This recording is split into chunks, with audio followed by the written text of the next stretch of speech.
Your red maple was supposed to be the centerpiece of the entire yard. Instead, the leaves are pale, dull, or crispy at the edges, and no one ever told you why. This is not bad luck. The fertilizer bag sitting in your garage is not the problem either. 3 invisible processes are working against this tree right now, and none of them show a single warning sign until real damage is already done. You have probably watered on a normal schedule.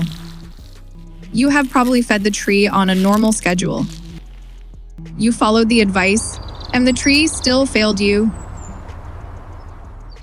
Every season this stays uncorrected, the tree loses a little more of its ability to bounce back. Today, you will learn the 3 silent killers hiding behind this failure. The iron chemical prison inside the soil. The silent hydraulic panic happening inside the leaf. And the late summer nitrogen trap most homeowners walk into by accident. One of these killers is even the reason watering more can sometimes make the damage worse, not better. If your leaves match any of these patterns, the next few minutes will explain exactly why. A red maple is naturally a forest tree built for rich, acidic soil. New neighborhoods scrape that topsoil away, leaving hard, alkaline clay behind. Once soil pH climbs above 7, a strange thing happens. Here is the part most people never realize. This is not a shortage problem. Plenty of iron already sits in that soil. The chemistry simply locks it out of reach, and the roots cannot absorb what they cannot access. This creates a condition called iron chlorosis. In simple terms, it means the leaf is starving for iron, even though iron is right there in the ground. Check the youngest leaves first, since this pattern usually shows there before anywhere else. You will see dark green veins running through a leaf that is otherwise pale yellow. This looks like a fertilizer problem. It is actually a chemistry problem. Dumping more standard fertilizer on the tree does not fix a locked door, and it can even shock fragile roots. The real fix works in 2 steps. First, gradually lower the soil pH using elemental sulfur or organic compost worked into the topsoil. Understanding this is a slow process that often takes 1 to 2 growing seasons on an established tree, not an overnight fix. Second, apply chelated iron as a root drench for a faster, short-term correction while the soil chemistry improves. Remember this one line: iron is not missing from the soil. It is only locked out of reach. Crispy, brown leaf edges in July feel sudden, but they are not. This damage is decided days before any brown edge ever appears. It is called hydraulic panic for a reason.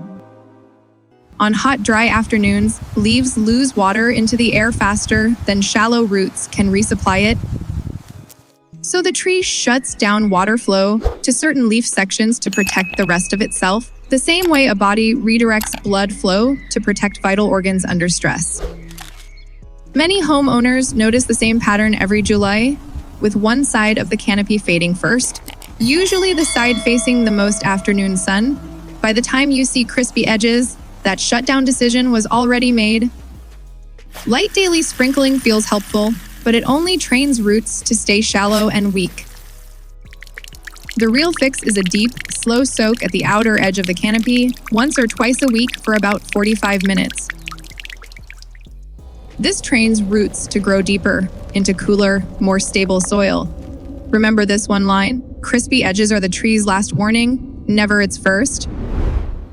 And a tree under constant water stress cannot spend energy building strong color later in the season either. Most homeowners feed their whole yard on the same schedule straight through fall. For a red maple, that habit quietly destroys its best color.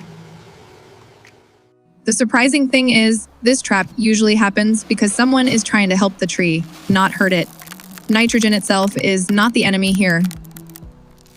Spring nitrogen is genuinely useful since it builds strong new growth exactly when the tree needs it most. The real trap is timing, not the nutrient itself. As days shorten, green chlorophyll breaks down, and a red pigment called anthocyanin takes over the leaf. In simple terms, anthocyanin is just the natural pigment responsible for that deep crimson color. Nitrogen applied after midsummer forces the tree to keep pushing new, soft green growth instead. And that new growth interrupts the shutdown sequence the tree needs to reveal its red color. The result is dull, muddy brown leaves that often drop early. The fix is simple, but it goes against habit. Feed the roots in spring, then stop nitrogen completely after midsummer. Remember this one line? Feed the roots in spring, then let the tree rest. Here is the detail almost no one puts together. These three killers are not separate problems. They are one chain reaction. A tree locked out of iron cannot build strong tissue. A tree in constant water panic cannot spend energy on pigment production.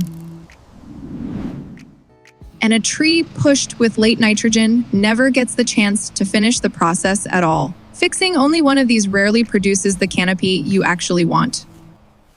The real sequence matters. Correct the soil chemistry first. Build deep watering habits second. Cut off nitrogen by mid-summer third. That brilliant crimson canopy is not luck. It is simply the result of giving the tree the right conditions at exactly the right time. 3 invisible problems, 3 specific fixes, 1 dream canopy. This week, test your soil pH near the tree's root zone. This month, switch to deep, slow watering instead of light daily sprinkling. And after midsummer arrives, stop feeding nitrogen completely. Correcting these 3 killers solves the color problem, but it does not solve every threat hiding underground. A completely healthy-looking red maple can still be strangled slowly by its own roots, and that damage is even harder to spot. That exact hidden threat is what the next video breaks down completely.